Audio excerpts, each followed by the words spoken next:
held a news conference on 26th of July from ABC's Johnson Space Station in Houston to highlight the upcoming new rotation mission to the International Space Station. Media accreditation is now open for the launch of NASA's 9th rotational mission of the Space's Falcon rocket and private spacecraft that will carry astronauts to the International Space Station for its space expedition. Now let me invite Professor Ali to share much more interesting news with you.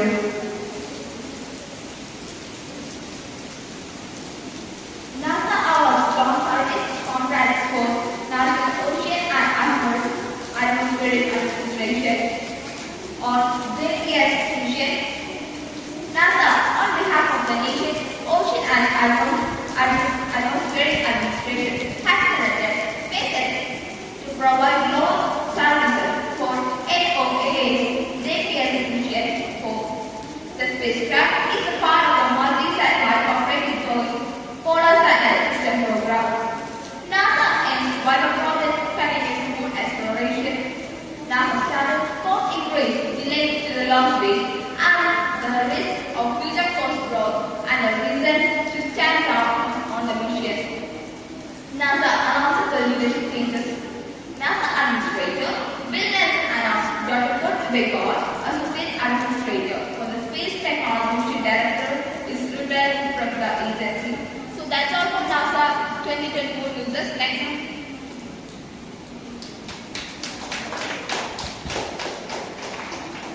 ഇന്ന് ശാസ്ത്രദിനം. ഈ ദിനത്തെക്കുറിച്ച് നമ്മൾ സംസാരിക്കാൻ അന്വേഷിക്കുകയും ക്ഷണിക്കുന്നു.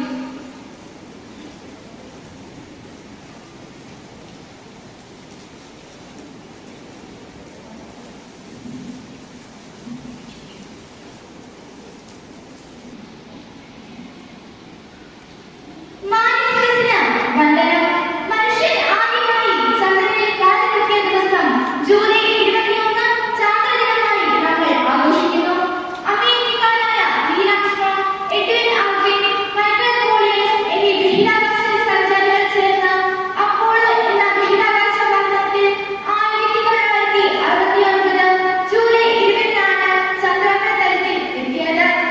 July 21-ന് വാഹനത്തിൽ നിന്നും ചന്ദ്രനിലിറങ്ങി നടന്ന Neil Armstrong ആദ്യമായി ചന്ദ്രോപരിതലത്തിൽ കാലുകുത്തിയ മനുഷ്യൻ എന്ന നേട്ടം കരസ്ഥമാക്കി. ചന്ദ്രനിൽ കാലുകുത്തിയ രണ്ടാമത്തെ വ്യക്തിയായിരുന്നു എഡ്വിൻ ആൽഡ്രിൻ. മൈക്കൽ കോളിൻസ് അവരുടെ ഈഗിൾ എന്ന വാഹനം നീന്തിരിക്കുകയായിരുന്നു. ഇത് ഒരു മനുഷ്യന്റെ ചെറിയ കാൽവെപ്പ്. മാനവരാശിക്ക് വലിയ പ്രതിഷ്ഠാത്വമെന്ന് നീൽ ആംസ്ട്രോങ്ങിനാൽ തന്നെ വിശേഷിപ്പിക്കപ്പെട്ട ഈ സംഭവം മാനവ ചരിത്രത്തിലെ നാഴികക്കല്ലുകളിലൊന്നായി വിശേഷിപ്പിക്കപ്പെടുന്നു. ജ്യോതിശാസ്ത്ര പഠനം, ബഹിരാകാശ ഗവേഷണത്തിന്റെ പ്രാധാന്യം, മനുഷ്യന്റെ ആദ്യ ശാസ്ത്രീയതയുടെ പ്രസക്തി എന്നീ വശങ്ങൾ ഓർമ്മിപ്പിക്കുവാനും പ്രത്യേകിച്ച് വിദ്യാർത്ഥികളിൽ ഇവ സംബന്ധമായ അവബോധം വളർത്തുവാനുമാണ് ജൂലൈ 21 ചാന്ദ്രദിനമായി നാം ആഘോഷിക്കുന്നത്. ഇത്രയും പറഞ്ഞുകൊണ്ട് എന്റെ എളിയ വാക്കുകൾ നിർത്തുന്നു. നന്ദി, നമസ്കാരം.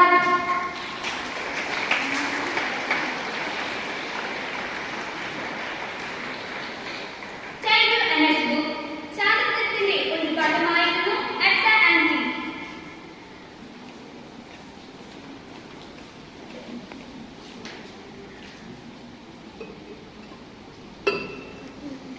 റോസ്മി റോബി ക്ഷണിക്കുന്നു.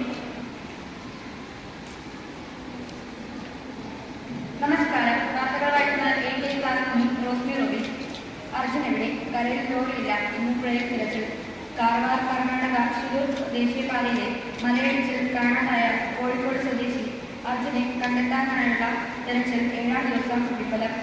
15ാം തല കമ്മീഷന്റെ കാലയളവിൽ കേരളത്തിന് നികുതി വിഹിതത്തിൽ വന്നിട്ടുള്ള നഷ്ടം 17,000 കോടി അധികമാണെന്ന് ധനമന്ത്രി KN ഗോപാൽ. സംസ്ഥാനത്ത് 14-കാരന് നിപ സ്ഥിരീകരിച്ച് മരിച്ചതിന്റെ പശ്ചാത്തലത്തിൽ ആനക്കായ പഞ്ചായത്തുകളിൽ നിയന്ത്രണങ്ങൾ ഏർപ്പെടുത്തി. രോഗിയുടെ റൂട്ട് മാപ്പ് ഉടൻ പുറത്തുവിടുമെന്ന് ആരോഗ്യമന്ത്രി അറിയിച്ചു. വിദ്യാർത്ഥികളുടെ പഠനകാലം നടക്കാൻ +2 കോഴ്സുകൾ പഴയ ഡിഗ്രി മാതൃകയിലാക്കണമെന്ന് സർക്കാർ ശുപാർശ. വാഹന ഇൻഷുറൻസ് അടയ്ക്കാൻ മൊബൈൽ നമ്പറുമായി ആധാർ ലിങ്ക് ചെയ്താൽ മാത്രം പോരാ. പുതുക്കുന്ന സമയത്ത് ആധാർ കാർഡ് നിർബന്ധം. സർക്കാർ സേവനങ്ങൾക്കുള്ള ഫീസുകൾ ഉടൻ കൂട്ടും. എല്ലാ സേവനങ്ങൾക്കും ഫീസുകൾ കൂട്ടാൻ അങ്ങനെ നമുക്ക് മറ്റൊരു വകുപ്പുകൾക്ക് കടന്നു നൽകി. രാജ്യമെന്നാൽ മുതൽ ഒന്നാം ഷേഖ് കപ്പൽ ഞാവിൽ രണ്ടോ ബസ് അടുപ്പിച്ചു. മൂവാറ്റുപുഴ കാക്കനാട് നാടുപാത പൊതുമരാമത്ത് വകുപ്പ് തയ്യാറാക്കിയ പദ്ധതി റിപ്പോർട്ട് കിഫ്ബി അംഗീകരിച്ച് സർക്കാരിന് കൈമാറി. ഇതോടെ വാക്കുകൾ കഴിഞ്ഞു. നന്ദി, നമസ്കാരം. ഇന്നത്തെ ചിന്താ വിഷയം: ജീവിതത്തിലെ ഏറ്റവും വലിയ മഹത്വം ഒരിക്കലും ഇല്ലാതിരിക്കുന്നതിലല്ല, വീഴുമ്പോഴെല്ലാം ഉയർത്തെഴുന്നേൽക്കുന്നതിലാണ്. Nelson Mandela. ഇന്ന് 8ാം ക്ലാസ്സിലെ കുട്ടികളാണ് അസംബ്ലി നയിക്കുന്നത്. ഈശ്വര പ്രാർത്ഥനയോടെ നമുക്ക് ആരംഭിക്കാം.